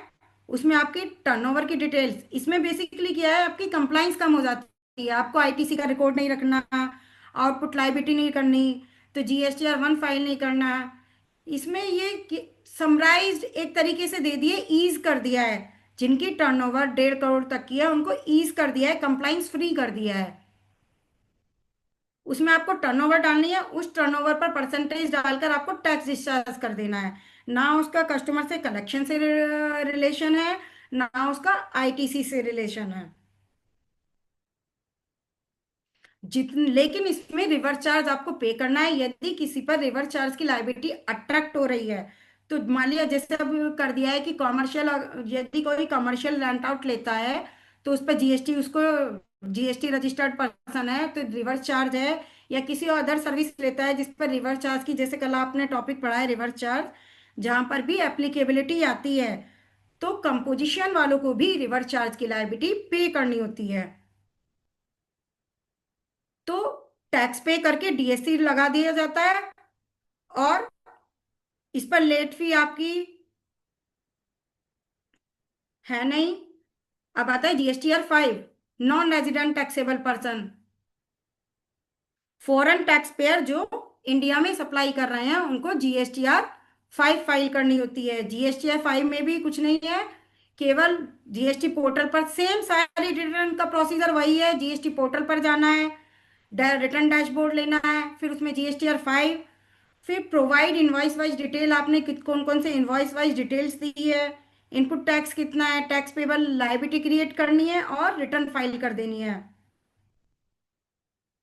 इसमें आपका मान लीजिए शॉर्ट पीरियड के लिए भी आपने ये रजिस्ट्रेशन लिया है तो भी आपको GSTR 5 को फाइल करना कंपलसरी है। GSTR 6, input service distributor return. मान लिया मैंने हेड ऑफिस में सारी सर्विसेज लेती हूँ और मेरे बहुत सारी ब्रांचेज हैं, फिर मैं उनको आईटीसी डिस्ट्रीब्यूट करती हूँ, तो इस केस में आईएसडी लेना। अब तो आईएसडी का रजिस्ट्रेशन उन्होंने बोल दिया है कि फर्स्ट डे ही ले लेना है। आईएसडी का रजिस्ट्रेशन लेना है। आईएसडी में आपको GSTR 6 को फाइल करना है, जिसमें आपको सेम प्रोसीजर है। जीएसटी की वेबसाइट पर जाकर रिटर्न डैशबोर्ड में जाकर GSTR 6 ऑटो पॉपुलेट हो जाएंगे इनवाइस सप्लाईज के थ्रू। उन्हें एक्सेप्ट करना है या मॉडिफाई करना है, उसमें ऐड कर देना है क्रेडिट डिस्ट्रीब्यूशन की डिटेल्स, और सब में डीएससी के थ्रू या ईवीसी माने ओटीपी के थ्रू आपको फाइल कर देना है। अब इसमें आईटीसी का डिस्ट्रीब्यूशन देखो, जब आप यहाँ पर डालेंगे आईटीसी ब्रांच को तभी मिलेगी। इसमें ब्रांच अफेक्ट करेगी, यदि कोई भी मिस्टेक होती है तो उसे ब्रांच को आईटीसी का बेनिफिट नहीं मिलेगा। तो इसमें आपको आईटीसी को ध्यान में रखकर कि ब्रांच को भी उसका इनपुट देना है, उस बेस पर आपको ध्यान में रखकर ही सारी चीजें करनी है। जीएसटी के अंदर टीडीएस की लायबिलिटी आती है, टीडीएस डिडक्ट किया जाता है, तो उसके लिए GSTR 7 फाइल की जाती है। ये गवर्नमेंट डिपार्टमेंट और जो भी इसके पूरा अलग है टैब, मैं अभी ये बता नहीं पाऊंगी कि टीडीएस रिटर्न में कौन कौन से आते हैं। तो जिनके लिए भी जैसे गवर्नमेंट डिपार्टमेंट या नोटिफाइड बॉडीज होती हैं जो टीडीएस डिडक्ट करती हैं, उनके लिए GSTR 7 की एप्लीकेबिलिटी आती है। अभी क्योंकि हमारा सेशन बहुत शॉर्ट पीरियड का है, तो जहां जहां मुझे लगा कि रेगुलर आती हैं, जैसे GSTR 1 रेगुलर होती हैं, मैंने उन्हें डिटेल में बताया, 3 भी रेगुलर में रहती हैं, कंपोजिशन वाले भी आते हैं। मैंने इसलिए कंपोजिशन को डिटेल्ड में डिस्कस किया है कि कौन कौन से हमारे कंपोजिशन में आते हैं। क्वार्टरली को भी मैंने बता दिया है कि QMP कहाँ फाइल की होती है। तो GSTR 7 केवल टीडीएस के लिए, अभी समराइज वे में बता रही हूँ कि GSTR 7 होती क्यों है। तो उसमें सारा कितना टैक्स टीडीएस डिडक्ट किया है, जीएसटी डिडक्टी का क्या क्या है, सारी पेमेंट डिटेल्स डालकर लायबिलिटी वेरीफाई करनी जो होती है, और डीएससी के थ्रू ही या ईवीसी के थ्रू रिटर्न फाइल हो जाती है। डिडक्टी टीडीएस का क्रेडिट तभी ले सकता है जब रिटर्न फाइल होने के बाद। यदि रिटर्न फाइल नहीं हुई है तो डिडक्टी को टीडीएस क्रेडिट का बेनिफिट नहीं मिलेगा। अब आते हैं GSTR 8, TCS return by e commerce operator.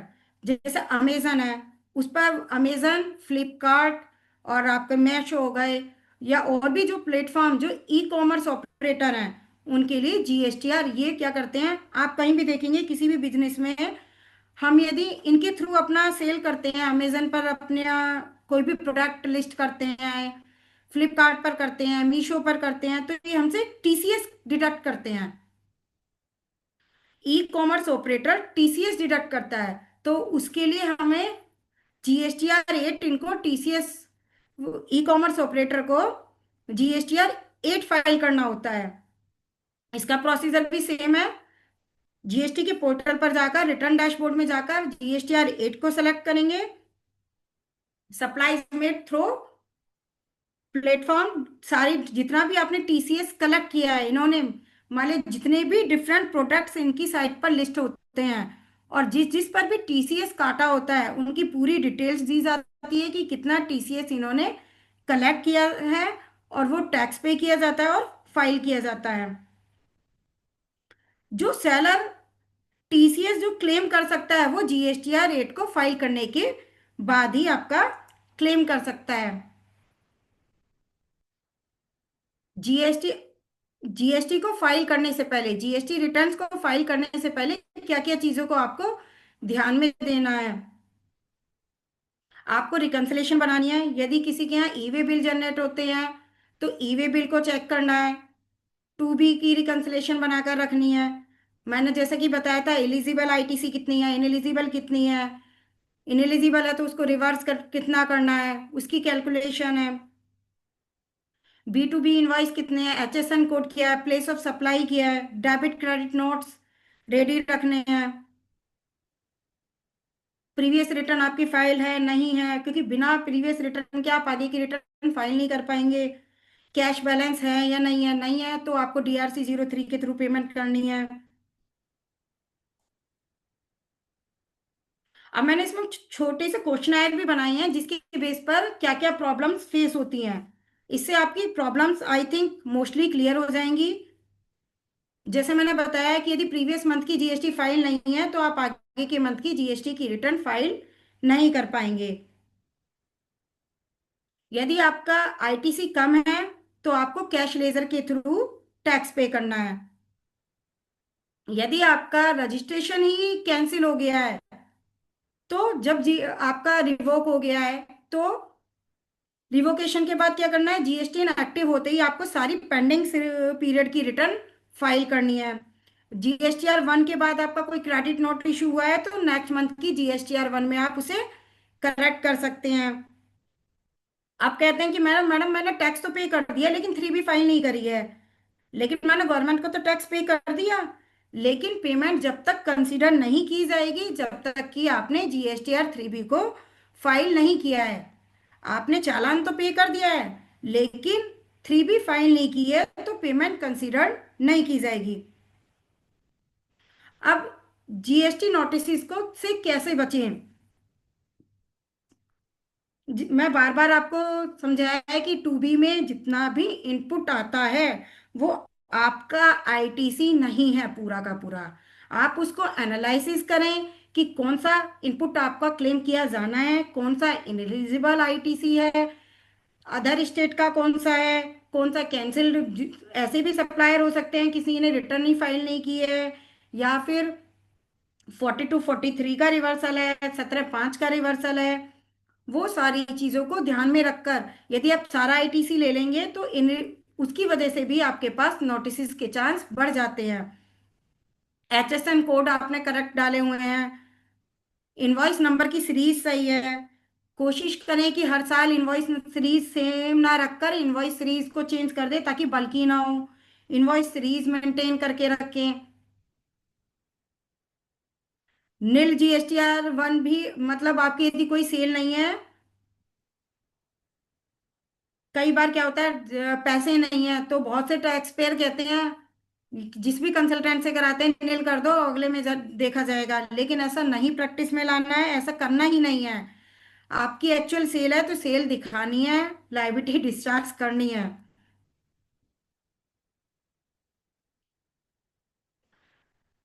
Reconcile every month हम रिकंसाइल करें। यदि कुछ भी करेक्शन है तो उस करेक्शन को कर लें। जैसे मैंने आपको बहुत सारे बताए थे GSTR 1 में हम क्या क्या करेक्शंस को नेक्स्ट मंथ में करेक्ट कर सकते हैं। जो जो आपके नोटिस में आ रहे हैं आप वो तभी नोटिस में आएंगे जब आप एवरी मंथ रिकंसाइल करेंगे, या 9 करते समय भी आपके नोटिस में यदि कुछ रह गया है आता है तो वो उसे प्रॉपरली टाइमली आप सही कर लें। अब आते हैं रिकॉर्ड मेंटेनेंस। आपको पता है चाहे वो इनकम टैक्स हो चाहे वो जीएसटी हो, रिकॉर्ड मेंटेन करना कितना इंपॉर्टेंट है। रिकॉर्ड मेंटेनेंस आपको, जैसे आपको जीएसटी की रिटर्न भी फाइल करनी है तो भी आप अपने कंसल्टेंट से या अपनी भी करनी है तो रिकॉर्ड होगा तभी तो आप जीएसटी रिटर्न फाइल कर पाएंगे। तो अब वो हो गया आपका करंट पीरियड के लिए रिटर्न, लेकिन इन फ्यूचर उसके लिए आपकी कोई इंक्वायरी आ सकती है। जीएसटी, आप बड़ी ऑर्गेनाइजेशन बनेंगे तो जीएसटी ऑडिट के चांस हो सकते हैं, लीगल डिस्प्यूट हो सकते हैं, चाहे वो वेंडर के साथ है आपके या डिपार्टमेंट की साइड से कोई डिस्प्यूट है, तो जब तक आपके पास प्रॉपर रिकॉर्ड्स मेंटेन नहीं होंगे, ट्रांसपेरेंसी नहीं हो पाएगी, आप अपने आप को प्रूव ही नहीं कर पाएंगे I am correct, I have discharge the accurate liability. तो उसके लिए रिकॉर्ड मेंटेन करना सबसे ज्यादा इंपॉर्टेंट पार्ट आता है, जिसमें हमें जो जिसके थ्रू हम जो डिपार्टमेंट से जो भी क्वेरीज आती हैं उसको प्रॉपर वे में हैंडल कर पाएंगे। विदाउट डॉक्यूमेंट हम डिपार्टमेंट से आई हुई क्वेरीज को हैंडल ही नहीं कर पाएंगे, क्योंकि कहते हैं ना पेपर ही सब कुछ बोलता है। आपका वर्बल बोलना डिपार्टमेंट में आपको प्रूव नहीं कर पाएगा। आपके पेपर्स चाहे वो डिजिटल फॉर्म में आपने मेंटेन किए हैं या फिजिकल फॉर्म में मेंटेन किए हैं, वो आपके पेपर्स ही आपको लिटिगेशन से या कोई भी क्वेरीज है या ऑडिट है उसमें आपको सेफ पेपर ही करेंगे। तो रिकॉर्ड मेंटेन करना बहुत मैंडेटरी है, चाहे वो इनकम टैक्स है, चाहे वो जीएसटी है, चाहे वो एमसीए है। अब रिकॉर्ड किस किस को मेंटेन करना है? रिकॉर्ड चाहे अब कहेंगे कि मैं तो कंपनी नहीं हूं, मैं तो छोटा सा प्रोप्राइटर हूं, लेकिन रिकॉर्ड मेंटेन करना है weather it is proprietor, partnership, LLP, companies and trust. Everyone is required to maintain accounts and records under the GST. Every business with zero turnover और nil return, वो भी इस रेगुलेशन को पूरा कंप्लाई करेंगे। Records मान लीजिए मैं सारी एग्जाम्प्टेड सप्लाई कर रही हूँ या एलयूटी के बेस पे कर रही हूँ और कोई मेरी सेल है ही नहीं, तब भी हम पूरे रिकॉर्ड मेंटेन करेंगे कि मेरा पेमेंट प्रॉपर टाइम पे आया है नहीं आया, एलयूटी मैंने टाइमली फाइल की है नहीं की है। तो ये सब डिटेल्स डॉक्यूमेंट जाते हैं डिपार्टमेंट में, तो डॉक्यूमेंट्स को मेंटेन करना कंपल्सन है हमारी।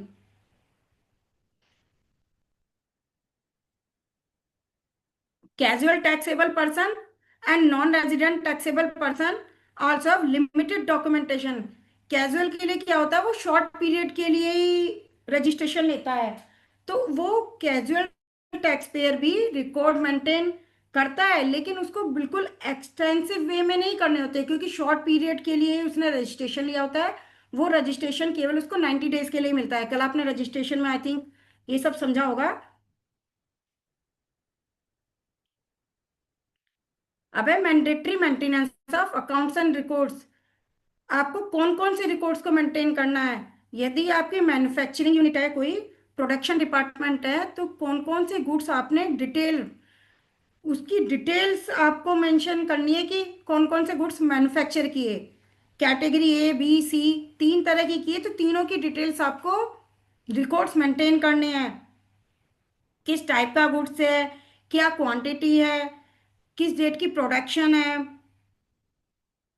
इवन वेयर हाउस में मूवमेंट भी आपको रिकॉर्ड करनी होती है। स्टॉक रिकॉर्ड्स आपको मेंटेन करना है। ओपनिंग बैलेंस कितना था, स्टॉक में रिसीव कितना हुआ, यूज कितना हुआ मैन्युफैक्चरिंग के लिए, चाहे वो रॉ मटेरियल है, कंप्लीट फिनिश्ड गुड्स है, और क्लोजिंग बैलेंस आपका क्या है।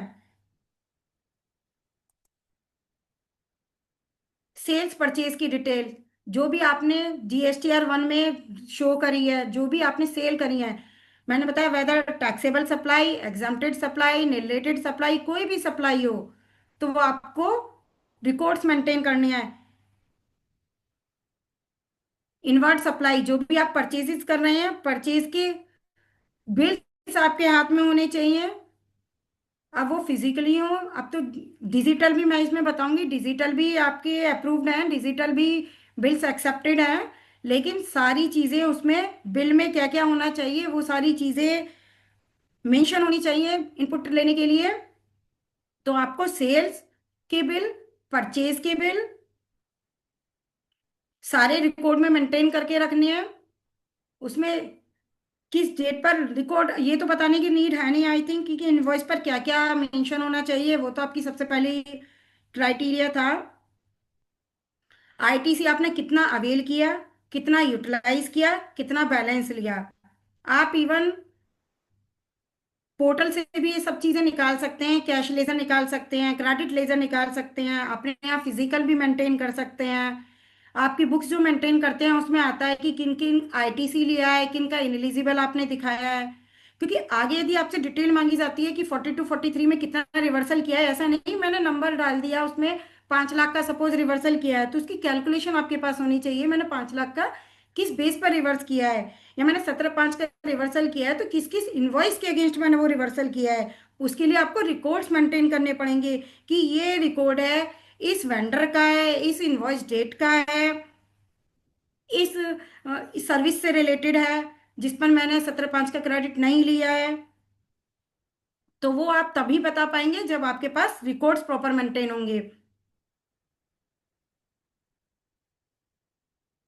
यदि आप जॉब वर्क का काम कर रहे हैं तो जॉब वर्क की जितनी भी गुड्स आपने सेंड किए हैं जॉब वर्क के लिए या वापस रिसीव किए हैं, वो सब आपके पास मेंटेन होने चाहिए।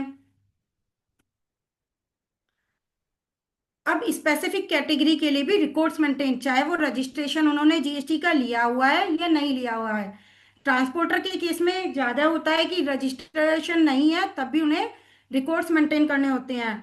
Transporter must maintain records of consignor, consignee and goods transported. मैंने एक एग्जांपल भी दिया है। If you are a trucking company transporting electronics from a manufacturing unit, manufacturing unit क्या हो गई आपकी, कंसाइनर, और आप कहाँ तक मटेरियल पहुंचा रहे हैं, रिटेल स्टोर तक, कंसाइनी तक। तो आप उनके कौन सेंडर है कौन रिसीवर है, उनकी डिटेल्स, क्या ट्रांसपोर्टेड गुड्स है, उनका नेचर क्या है, ये आपको सारे मेंटेन करने पड़ेंगे, चाहे आप रजिस्टर्ड हैं जीएसटी के अंदर या अनरजिस्टर्ड हैं। अब कहना है कि हम तो जीएसटी में रजिस्टर्ड नहीं है, लेकिन फिर भी डॉक्यूमेंट्स की सीरीज आपको, सारा डॉक्यूमेंट्स आपको मेंटेन करना है। ये दो कैटेगरी गवर्नमेंट ने डिफाइन की है। इन कैटेगरी में रजिस्ट्रेशन ना होते हुए भी आपको रिकॉर्ड्स मेंटेन करना कंपल्सन है। Warehouse keepers must record stock detail stored on behalf of others. इसमें भी मैंने एग्जांपल दिया है कि आप स्टोरेज फैसिलिटी चला रहे हैं तो आपको सारे डिटेल्स, कितने फर्नीचर के पीसीस रिसीव हुए मैन्युफैक्चरर से और कितने आपने कंसाइनी को दिए, सारी डिटेल्स आपको मेंटेन करनी है। अब है location of record, record maintain करने का लोकेशन कौन सा रहेगा। सारे रिकॉर्ड्स आपके प्रिंसिपल प्लेस ऑफ बिजनेस पर ही मेंटेन किए जाएंगे जो आपकी जीएसटी रजिस्ट्रेशन सर्टिफिकेट में मेंशन है। यदि आपके बिजनेस मल्टीपल लोकेशन पर है तो हर एक ब्रांच उसकी रिकॉर्ड्स मेंटेन करेगी। जैसे मैंने पहले बताया कि इलेक्ट्रॉनिक रिकॉर्ड्स भी आप रख सकते हैं, फिजिकल स्टोर रिकॉर्ड्स भी रख सकते हैं। इलेक्ट्रॉनिक रिकॉर्ड्स के लिए प्रॉपर एक्सेस कंट्रोल होने चाहिए, प्रॉपर बैकअप होना चाहिए। ये नहीं कि आपने फिजिकल मेंटेन किए नहीं है, इलेक्ट्रॉनिकली मेंटेन कर रहे हो लेकिन आपका डाटा ही उड़ गया, बैकअप ही नहीं है कोई, तो इसको डिपार्टमेंट नहीं मानता। क्योंकि कोई भी लिटिगेशन होगी तो आपके रिकॉर्ड्स ही आपको सपोर्ट करेंगे सेव करने के लिए, वर्बल वहां कुछ नहीं चलेगा। प्रिंसिपल प्लेस ऑफ बिजनेस, मैंने बताया प्रिंसिपल प्लेस ऑफ बिजनेस पर रिकॉर्ड मेंटेन किए जाने चाहिए। उसकी डेफिनेशन पूरी सेक्शन 2 सबसेक्शन 89 में प्रॉपर दी हुई है। प्रिंसिपल प्लेस ऑफ बिजनेस जो भी आपने रजिस्ट्रेशन सर्टिफिकेट में मेंशन किया है वो प्रिंसिपल प्लेस ऑफ बिजनेस होगा। अब पता है कितने पीरियड के लिए हमें रिकॉर्ड्स को मेंटेन करना है। As per section 36 of the CGST act record must be retained for a minimum of 6 years। अब 6 years कहाँ से काउंट होने हैं, due date of filing the annual return for that financial year. Means 6 साल हो गए आपके, 12 से मल्टीप्लाई करो 72 महीने, और 9 मंथ बाद आपकी एनुअल रिटर्न जानी होती है। मीन्स 81 मंथ्स आपको रिकॉर्ड मेंटेन करने हैं। जैसे आपकी 24-25 की एनुअल रिटर्न जाने की ड्यू डेट क्या है, 31 दिसंबर। तो 31 दिसंबर के बाद से वो 6 महीने 6 साल शुरू होंगे। तो आपके जो रिकॉर्ड्स मेंटेन आपको 81 मंथ्स के लिए करने हैं, 81 ईयर्स के लिए करने हैं, सॉरी मंथ्स के लिए, 6 years 81 मंथ, क्योंकि 9 मंथ आपके फाइनेंशियल ईयर क्लोज होने से एनुअल रिटर्न की डेट तक के हैं। तो 81 मंथ आपको वो रिकॉर्ड्स को मेंटेन करना है।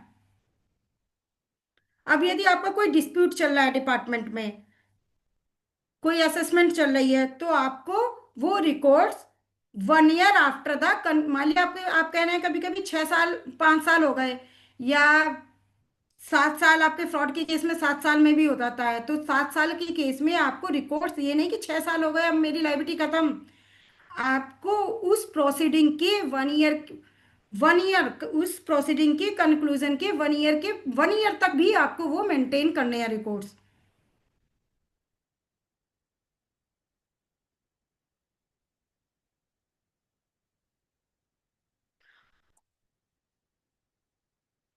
ये मैं पहले ही समझा चुकी हूँ, डिजिटल रिकॉर्ड कीपिंग अलाउड और नॉट।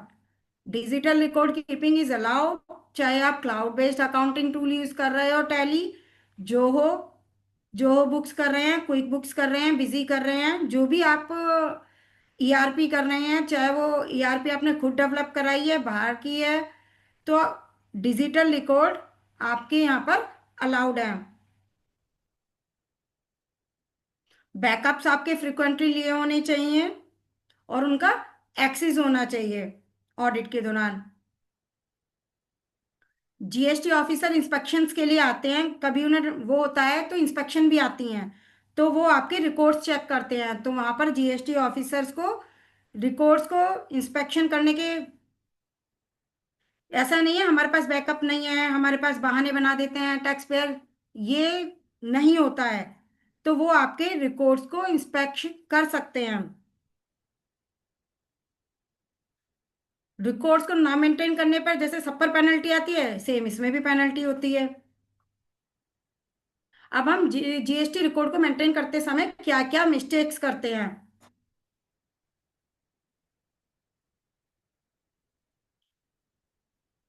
आप कहते हैं कि नॉन जीएसटी का इनवॉइस है, मान लिया मैंने फिनेंशियल स्टेटमेंट में, आपको तो पता है कि सारा जाता है, मैंने इंटरेस्ट चाहे एफडी पर कमाया हो, ये इनकम मतलब एफडी पर कमाई है वो मेरी नॉन जीएसटी में आ गई, या अदर से कमाई है, या एग्जाम सप्लाई से कमाई है। अब टैक्स पेयर समझता है यार एफडी पर इंटरेस्ट है मेरा, मुझे क्यों मेंशन रिकॉर्ड में रखनी है एफडी, क्यों इतना, क्योंकि आपने फिनेंशियल स्टेटमेंट में जो इनकम दिखाई है और जो रिपोर्ट करी है उस रिवेन्यू में मिसमैच यदि आता है, तो उस मिसमैच को आप कैसे दिखाओगे, आप मेंशन करोगे मेरा ये एफडी का इंटरेस्ट है, मेरी टैक्सेबल सप्लाई नहीं है, तो आपको नॉन जीएसटी के भी रिकॉर्ड्स मेंटेन करने हैं, एग्जाम सप्लाई के भी रिकॉर्ड्स मेंटेन करने हैं। आप एक्सपोर्ट कर रहे हैं तो एलयूटी जो आपने फाइल की है उस एलयूटी को रखना है, कितने दिन के अंदर आपकी पेमेंट रिसीव हो रही है, आईएफएससी वो कॉपी रखनी है कि ये मेरी विद इन 1 ईयर रिसीव हो रही है नहीं हो रही हैं, सारे इनवॉइस की डिटेल्स मेंशन करनी है, तो प्रॉपरली आपको सारे स्टॉक रिकॉर्ड्स में आपको रखने हैं, मेंटेन करने हैं। Credit note debit note issue कर रहे हैं, ऐसा नहीं कि मैंने क्रेडिट नोट रेज करा डाल दिया, सारे रिकॉर्ड्स आपको प्रॉपरली मेंटेन करने हैं, तो इन रिकॉर्ड्स को मेंटेन करने पर ही आप लिटिगेशन से बच सकते हैं, अदरवाइज पेनल्टी डिसअलाउंस, आपका आईटीसी, आपके पास परचेज बिल नहीं है कोई, मान लिया आपने कोई कैपिटल एसेट खरीदी है, या आप मतलब डायरेक्ट नेचर की कोई भी खर्चे किए हैं, या इनडायरेक्ट किए हैं, आपके पास इनवॉइस की कॉपी नहीं है, वेदर डिजिटल फॉर्म में हो या फिजिकल फॉर्म में, तो आपको आईटीसी का क्रेडिट नहीं दिया जाएगा, क्योंकि आईटीसी कई बार इनवॉइसिस पर देखो मेंशन डेट भी होती है, आईटीसी नेचर होता है, इलिजिबल है नॉन इलिजिबल है, केवल आपका सिस्टम में ही रिकॉर्ड कर देना कि एक्सपेंडिचर मेरा हुआ तो ट्रेवलिंग का है, लेकिन आपने एक्सपेंडिचर लिख दिया किसी और नेचर का, वो आपको इनवॉइस के बेस पर ही जस्टिफाई हो पाएगा कि मेरा ये नेचर इस टाइप का है, तो इसके लिए फिजिकल या डिजिटल रिकॉर्ड मेंटेन करना कंपलसरी है, तभी लिटिगेशन से बच सकते हैं। पेनल्टी 25,000 की पेनल्टी है आपके रिकॉर्ड्स ना मेंटेन करने के लिए, और बाकी का आपकी बैड जजमेंट असेसमेंट भी हो सकती है टैक्स अथॉरिटी की। जनरल पेनल्टी कई बार वो 50,000 है, एडिशनल भी लगा देते हैं कि जनरल पेनल्टी 50,000 की लगा देते हैं, या रिजेक्शन में डाल देते हैं, मैं हम आपको इनवॉइस का क्रेडिट देंगे ही नहीं, या डिले कर देते हैं आईटीसी क्लेम को। आपका जेन्युइन है, टू बी में भी शो हो रहा है तब भी नहीं देते, फिजिकल इनवॉइस ना होने पर। जीएसटी ऑडिट लगता है या डिपार्टमेंटल इंस्पेक्शन होती है, तो उसके टाइम पर ये रिकॉर्ड्स ही आपको लिटिगेशन से बचा सकते हैं। आईटीसी प्रॉपर मेंटेन किया है आपने, उसको आपको आप इन्हीं के थ्रू, मतलब जो भी आपको देना है अपना, जो भी नोटिस में रिप्लाई देना है, वो रिप्लाई रिटर्न में लिखना ही सफिशिएंट नहीं है। उसके लिए सपोर्टिंग चाहिए, सपोर्टिंग ही ये रिकॉर्ड्स बनते हैं।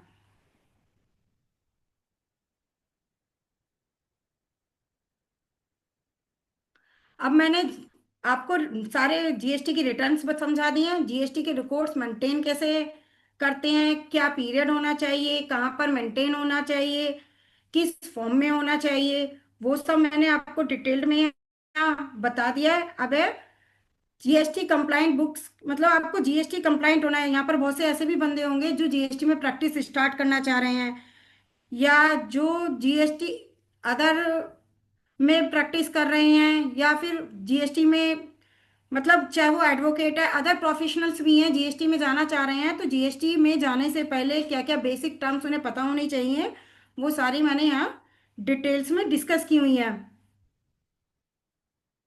अब जीएसटी के लिए आपको सारे प्रोसीजर को पूरा मेंटेन करके रखना है कि जीएसटी और टू बी को टाइमली रिकंसाइल करना है। टू बी आपकी, मैंने बताया था टू बी और टू ए में क्या डिफरेंस होता है। टू बी आपकी फिक्स्ड होती है, और टू ए जैसे जैसे सप्लायर, मान लिया 14 की ड्यू डेट है, ये 11th की ड्यू डेट है, उसके बाद सप्लायर ने आपके चेंज कर दिया बिल, तो वो ऑटोमेटिकली टू ए में रिफ्लेक्ट कर जाता है चेंज। लेकिन टू बी आपकी फिक्स होती है, जिसके बेस पर आप जीएसटी और थ्री बी में लायबिलिटी डिस्चार्ज करते हो। तो आपको इन्हें मंथली रिकंसाइल करते रहना है। यदि आपके पास कोई सॉफ्टवेयर यूज कर रहे हैं, तो जीएसटी कंप्लाइंट इनवॉइसिंग सॉफ्टवेयर, उस सॉफ्टवेयर में कितनी इनवॉइस हुई है, ई वे बिल जनरेट कर रहे हैं, तो ई वे बिल भी आजकल ऑटो पॉपुलेट हो जाते हैं, उनसे आप चेकिंग कर सकते हैं। इनवॉइसिंग कर रहे हैं, इनवॉइसिंग के थ्रू भी आप चेकिंग कर सकते हैं। यदि किसी एक टैक्स पेयर के मल्टीपल जीएसटीएन है, पैन पे एक सिंगल पैन है लेकिन मल्टीपल ले हुए हैं, तो वो स्टेट वाइज आपको जीएसटीएन मेंटेन करने हैं, उनके सेपरेट लेजर मेंटेन करने हैं। इवन कभी कभी क्या होता है, हम टैक्स पेयर जिससे सर्विसेज लेता है या फिर प्रोडक्ट खरीदता है, उनके डिफरेंट डिफरेंट जीएसटीएन होते हैं स्टेट वाइज। उन जीएसटीएन से अलग अलग जगह से मटेरियल आता रहता है, तो उनका भी लेजर, मेरी सजेशन तो ये है अलग अलग सेपरेट मेंटेन किया जाए, जिससे प्रॉपर रिकॉर्ड्स मेंटेन हो। आईटीसी एलिजिबल नॉट एलिजिबल का भी आप चेक कर सकें। रेगुलर अपनी टीम को जीएसटी से रिलेटेड अपडेट्स देते रहें, क्या चेंजेस आ रहे हैं। ऑडिट ट्रेल, ऑडिट ट्रेल एक इम्पोर्टेंट पार्ट है। ऑडिट ट्रेल मेंटेन करें ताकि आपके कहीं भी बीच में से, मान लिया आपकी कोई भी पार्टी है, बीच में से कोई इनवॉइस हटा दिया, आपने डाल दिया, उसे करेक्ट नहीं किया है, तो ऑडिट ट्रेल मेंटेन कराएं। ये नहीं, जीएसटी ऑडिट दो टाइप से होते हैं। एक होता है डिपार्टमेंटल की तरफ से ऑडिट निकलना, वो बड़े एसएससी की तरह आता है, जिसमें मिसमैच आते हैं। छोटे एसएससीज अपने इन हाउस जीएसटी ऑडिट भी करा सकते हैं, और बाहर कंसल्टेंट को हायर करके भी जीएसटी ऑडिट पीरियडिकली करा सकते हैं कि हमारे जीएसटी कंप्लाइंस प्रॉपर तरीके से हो रहे हैं या नहीं हो रहे हैं, हमारे 9 और 9C सही जा रहे हैं, इलिजिबल इनएलिजिबल। क्योंकि इन फ्यूचर लिटिगेशन कभी भी आ सकता है, तो जो चीज़ हमारी इंडस्ट्री में गलती हो गई तो उसे सुधारने के लिए वो in house GST audit team भी जीएसटी कंडक्ट करा सकती है, और बाहर कंसल्टेंट को भी अपॉइंट करती है कि हमारे यहाँ पीरियडिकली यहाँ पर आप जीएसटी ऑडिट कंडक्ट करें। और दूसरा ऑडिट होता है जो डिपार्टमेंट की तरफ से लगता है, जीएसटी ऑडिट।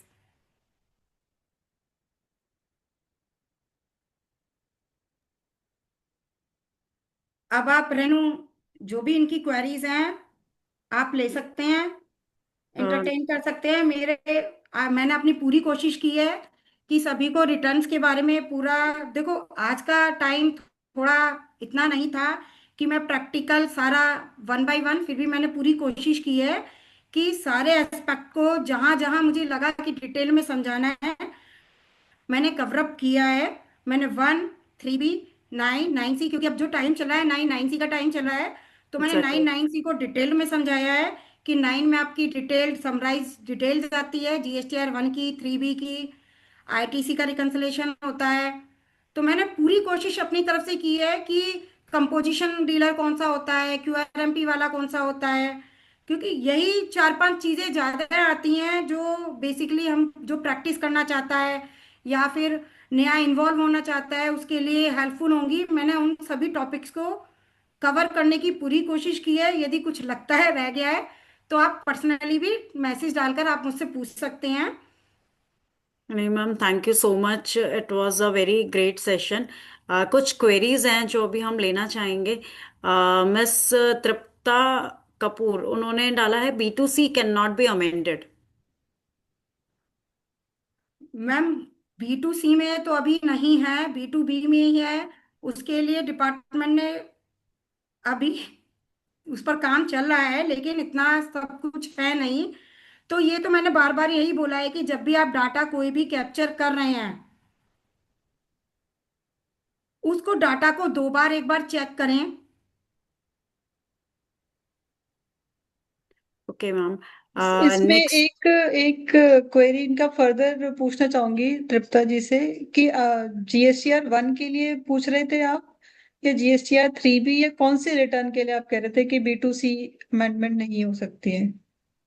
अगर है अभी तो आप डाल सकते हैं, या फिर आप अपना ऑन कर सकते हैं ऑडियो ऑन, तो वी कैन डिस्कस।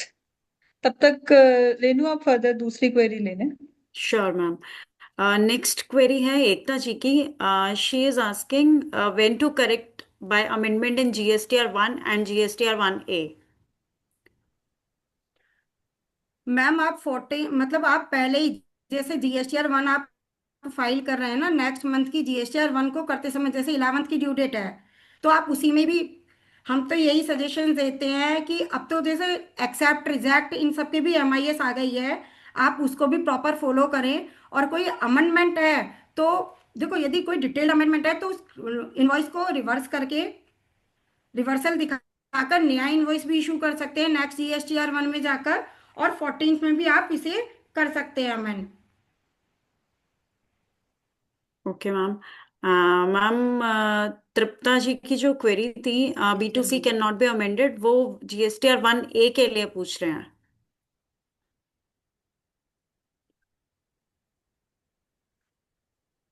1A में अभी नहीं है। यस।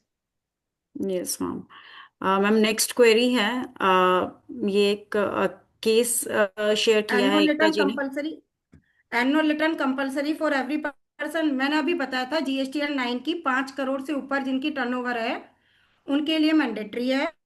जिनकी 5 करोड़ से नीचे है, मैंने अभी आप सारा चीजें समझाई थी, उसमें आप ध्यान से देखेंगे तो मैंने GSTR 9 की एप्लीकेबिलिटी कब आती है वो भी मैंने आपको डिटेल में समझाया है। दो राइट। करोड़ से ऊपर आप उसमें आ रहे हैं। 9C की भी मैंने उसमें दिया हुआ है प्रॉपर। यदि किसी को क्लियरिटी नहीं है मैं अपनी PPT भी शेयर कर दूंगी जिससे आपको प्रॉपर हेल्प हो जाएगी। Okay ma'am. नेक्स्ट क्वेरी है। Last year a GST input was lapsed as supplier files GST under CGST and SGST instead of IGST and couldn't correct before 30th November. So client had to take this as loss in P&L. This year he raised a fresh invoice to correct the tax part. Where to disclose it in GSTR 9?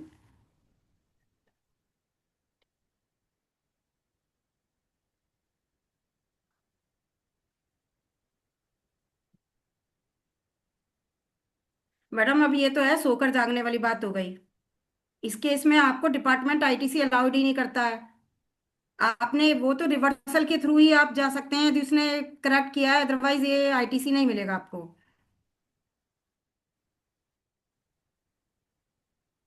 Okay ma'am. Coming to next ये other query. State में आ जाएगा। आपने I just other state wanted का to add on section this 16। question, if you'll allow me. Yes yes yes. Ekta, हाँ, yes please. हाँ जी, हाँ जी।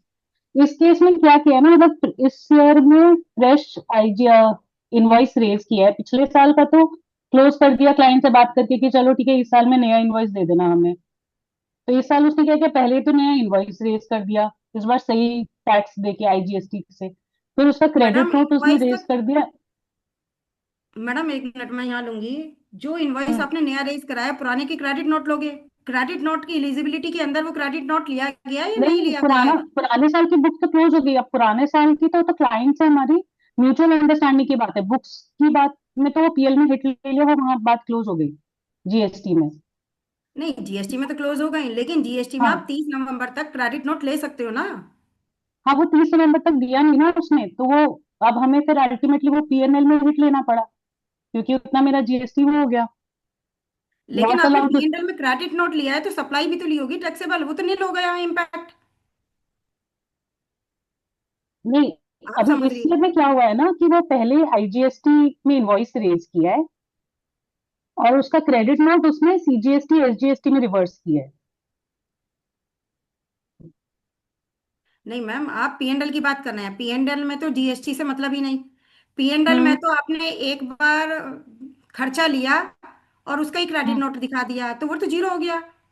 हाँ, पीएनएल की बात नहीं कर रही हूँ मैं, जीएसटी और 9 की नहीं, बात कर आपने रही इसमें हूँ। पीएनएल लिखा हुआ है ना?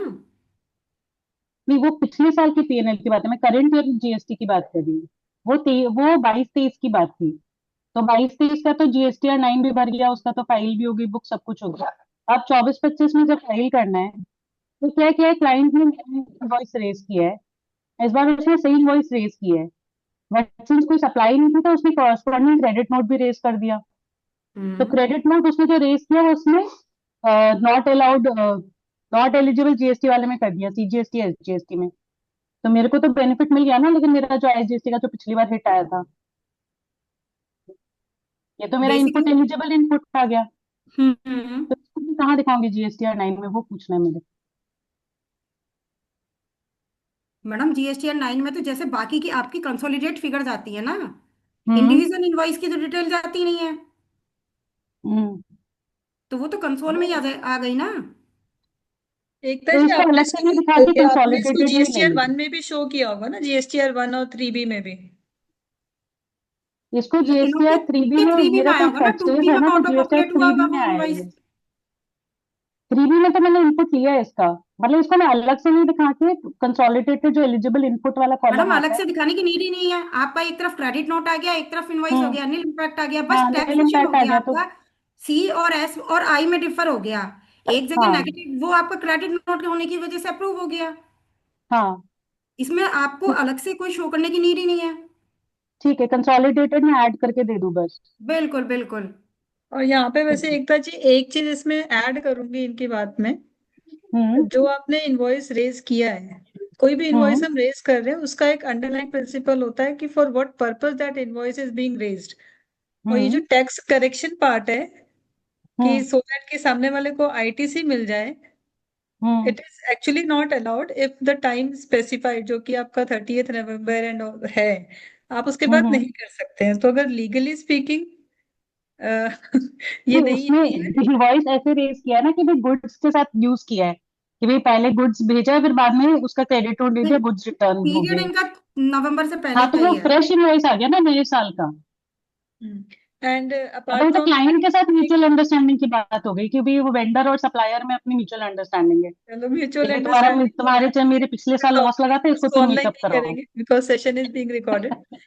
And apart from that, GSTR 9 और 9C पे अभी एक स्पेसिफिक सेशन भी करेंगे हम लोग, जो सिर्फ और सिर्फ जीएसटीआर 9 और 9C के लिए रखेंगे, तो वो भी करेंगे।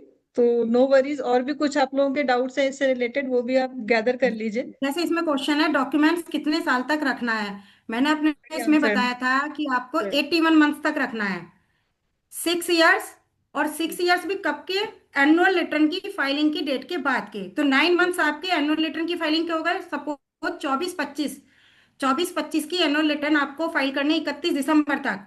तो 31 दिसंबर, ये 9 महीने तो ये मिल गए, और 6 इयर्स की इसमें डेट है, तो आपके टोटल मिला के 81 मंथ्स हो गए।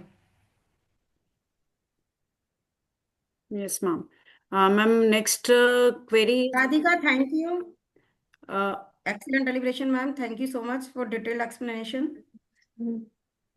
Ma'am next query Ekta ji की है, आ business with factory in Haryana and head office in Delhi, business registration taken for Haryana for Delhi to take ISD और ब्रांच रजिस्ट्रेशन।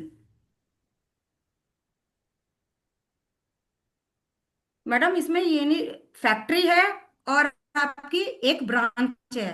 हेड ऑफिस कहीं भी डिफाइन नहीं है। हेड ऑफिस जहां होगा वहां आईएसडी आएगा, जहां से आपका इनपुट डिस्ट्रीब्यूट होगा। ये एक्चुअल में आपकी ब्रांच हो गई थी, ब्रांच रजिस्ट्रेशन है। हेड ऑफिस में ही तो सारी सर्विस ली जाती है, लीगल की है, चाहे वो ब्रांच के लिए ली है, चाहे मैंने फैक्ट्री के लिए ली है, वहां से आईएसडी डिस्ट्रीब्यूट होता है।